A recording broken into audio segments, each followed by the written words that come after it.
Hey guys, what's up? This is Evan from Stock Music Musician, and today I have my first impressions of Propellerhead Software's first modular synth, Complex-1.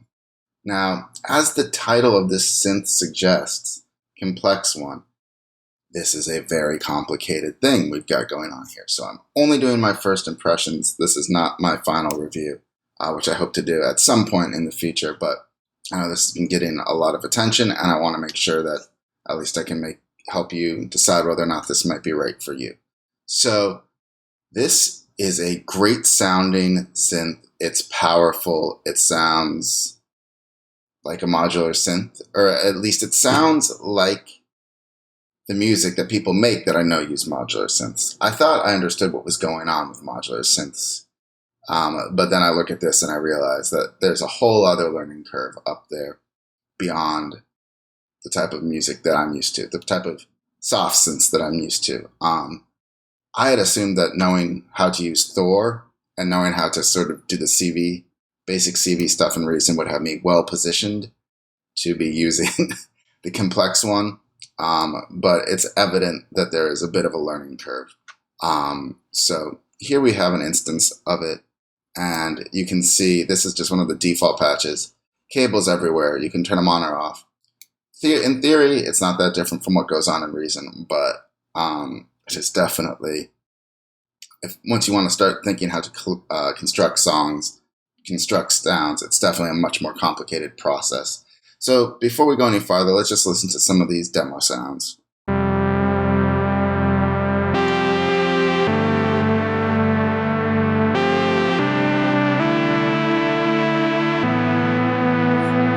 These are just the, sort of, I guess, showcase sounds is what we would call them.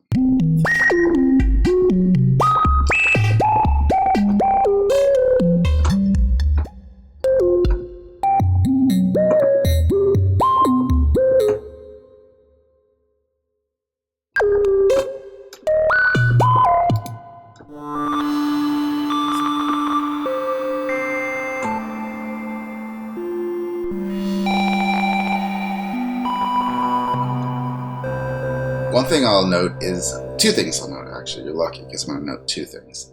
First, there seems to be random stuff that occurs on a much more organic and surprising level than with other synths as you play, which is great for that more organic, alive, evolving sound. The second thing is the aftertouch on the Complex-1 is way more powerful, it seems to me, than it has been on other Reason synths. Hopefully we'll find a patch where it starts doing some of the interesting glide portamento things. We'll listen to just a couple more.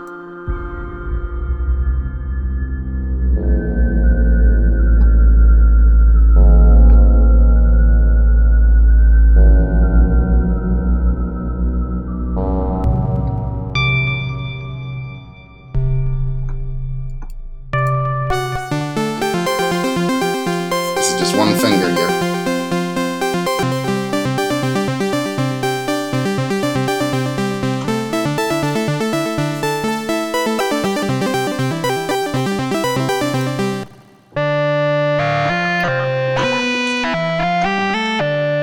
This I'm playing.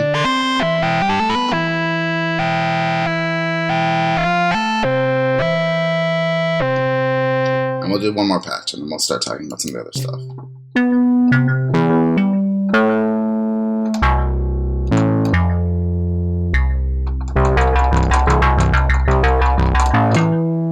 So, cool.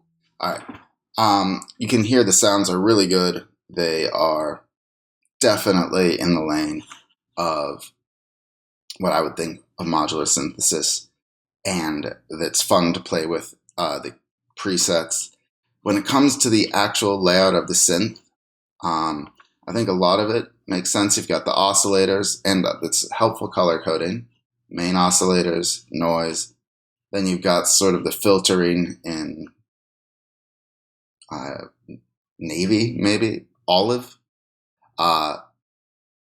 You've got sort of the mixing functions in green, and you've got, I guess, the envelopes, or the,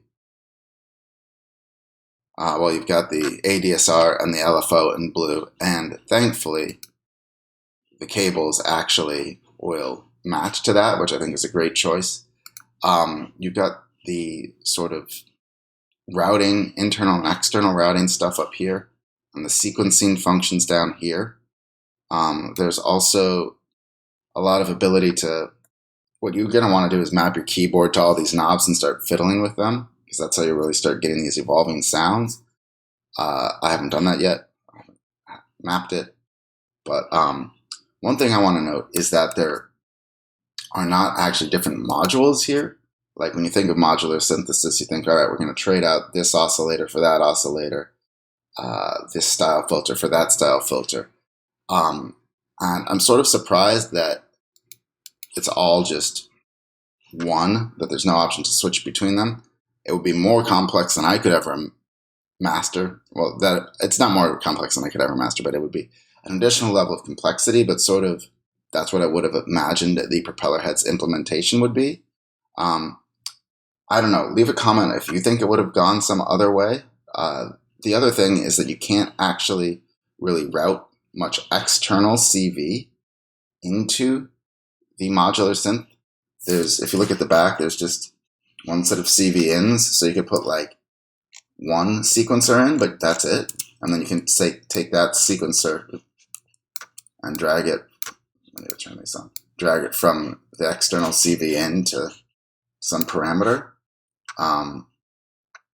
So I sort of would have imagined there was a world where you could get all the CV in. You could be switching between modules. It would only make it more complex, and it's already quite complex. But that was something that sort of surprised me. But my overall first impressions are that this is a great sounding synth. It's a great way to dip your toes into the world of modular synthesis, but it's going to take some work to understand how to use this to its full capabilities. And if you're somebody that's daunted by all of these cables and crafting your own sound, then this might not be the synth for you. But if you've always wanted to get into modular synthesis, or if you're already into modular synthesis, this is a great place to go. So I hope you enjoyed this. Please let me know what you think about Complex-1. I'm still trying to wrap my head around it. If you've got any tips or anything like that, please leave it below. And be sure to subscribe for some more tips as I actually figure out what's going on with this. Thanks.